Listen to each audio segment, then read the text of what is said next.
Welcome back to Tropical Garden UK. Join me on this episode where we're going to be looking at Colocasia, different varieties that you can actually get a hold of, some of which I didn't know about either, and the type of potting mix that I use and how they can be a fantastic addition to a tropical garden here in the UK.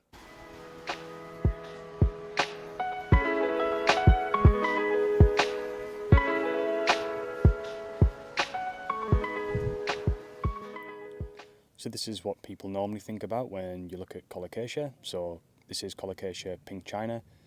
Gets that name because it's got that kind of pink petiole and the pink dot in the centre. So pretty standard, but they are reportedly hardy across the majority of the UK. So they are a fantastic addition to a garden and they're pretty reliable as well. This one's starting to get a decent sized leaf, so it's at least 35 centimetres, 40 centimetres big. So they do get big, but you can get a lot of different and interesting Colocasia to grow in the garden. However, they do come with a lot of different variegation. You'll have seen on a previous video that many of these that I've grown here just came as corms, so with no leaves whatsoever. And I'll take you through some of the different varieties that I'm growing currently in the garden. So here we've got Colocasia Rainbow, a really mottled look to the leaf, some kind of lime green, dark green in there, really speckly type of colour, nice kind of heart leaf shape.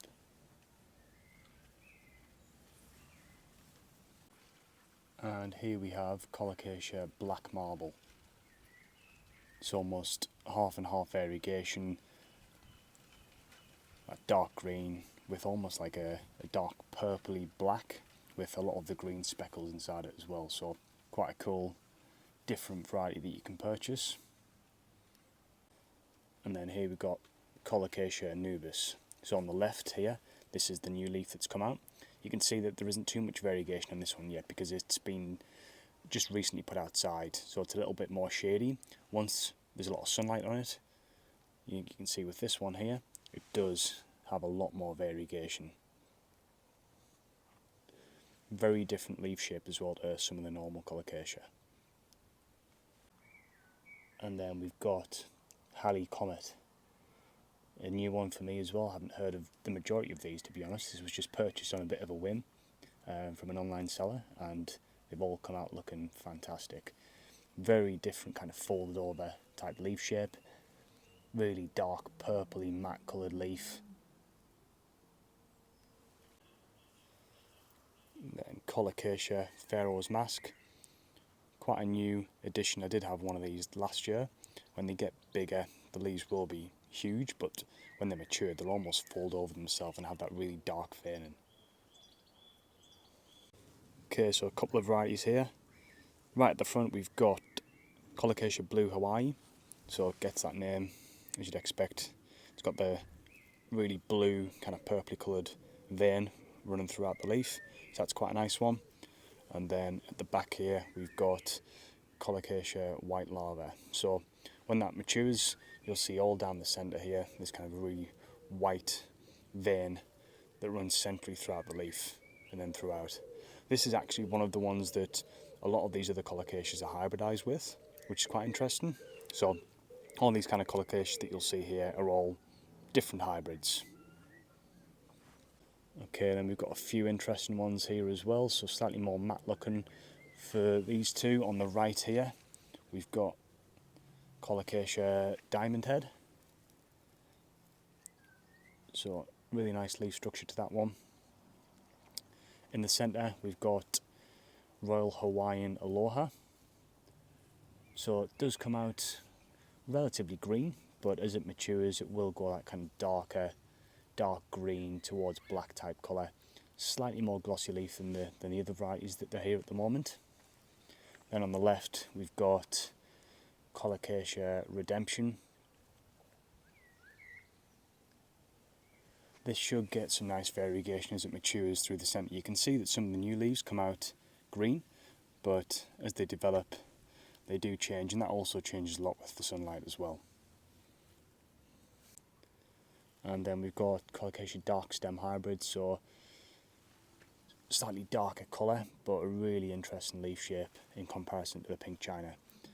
I've heard varied reports on this as to its hardiness and whether you can leave them in the ground or not, so this year I'm going to leave some of them in the ground and then I'll dig some of them up as well, just as insurance policy. And then to the right here, Colocasia My Gold, so a lot more of a lime green kind of colour, and also more of like an arrowhead type of leaf shape to it, particularly with this one. Okay, now we've got Colocasia Jack's Giant. This was only recently put out in the ground, but this is one of the ones that can get absolutely massive. I think I've seen some of them 5 foot, 6 foot long leaves online before, so I don't think it's going to be getting that big over here in our climate, but it's definitely an interesting one to try and grow and see how big it gets this summer. And then we've got Colocasia Teacup.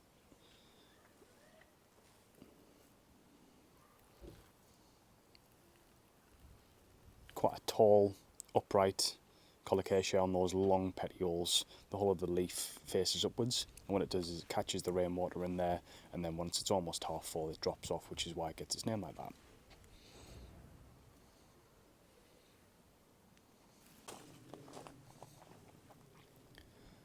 Okay, just some recommendations around water, feed, sunlight. You'll see when you buy Colocasia sometimes it says partial sun, but here in the UK pretty much chuck them out in the sunniest spot you can get, and that will help kick them on, help kick their growth on, and also bring out some of that interesting variegation as well. Okay, water. So when they're in growth they love water, particularly from bottom watering. So if you can just get a container, pop them in there, water them from the bottom, let them drink all they want, and that just helps. Every few days you can just top it up. However, when they're not in growth and it's not hot, that's where you've got to be careful with the watering side of things. They can rot, so that's why you'll see with my potting mix that I've got relatively well free drain soil, and I water them quite a lot. However, in the winter, as I'm just letting them kind of slow down and go slightly dormant, you want to reduce that watering pretty significantly. Okay, so now what we'll do is we'll take a little bit of a look at the potting mix that I'm going to be using. Okay, so I'm going to show you what potting mix I'm going to be using for a lot of the Colocasia. It's going to be just a mixture of 3 basic things at the moment. So just going to be using a peat reduced compost, picked that up from B&M earlier.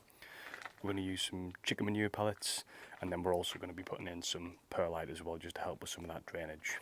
Okay, so we're going to be putting up this Colocasia Diamond Head. So really nice leaf shape, dark matte colour.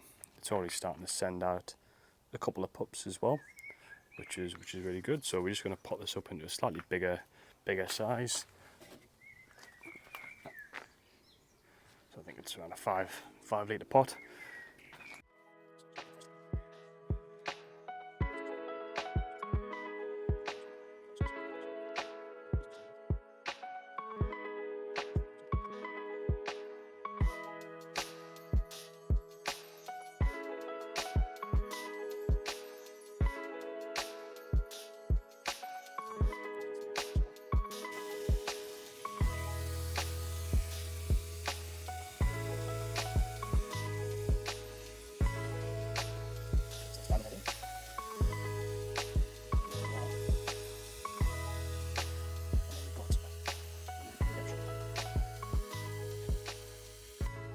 Okay, and here I've just went for a different style. So again, this plant has no holes in the bottom, so it should retain some of that moisture. On the right we've got the blue Hawaii, on the left we've got white lava. So I've just planted 2 individual plants in here. I'm going to fill that up with water and see how they get on. Okay, so talking about Colocasia, as you probably expect, the really nice looking ones aren't that hardy. So they are the ones that you're going to have to take a little bit of effort with, dig them up, keep them in pots, put them indoors over winter and just keep them ticking over very, very slowly.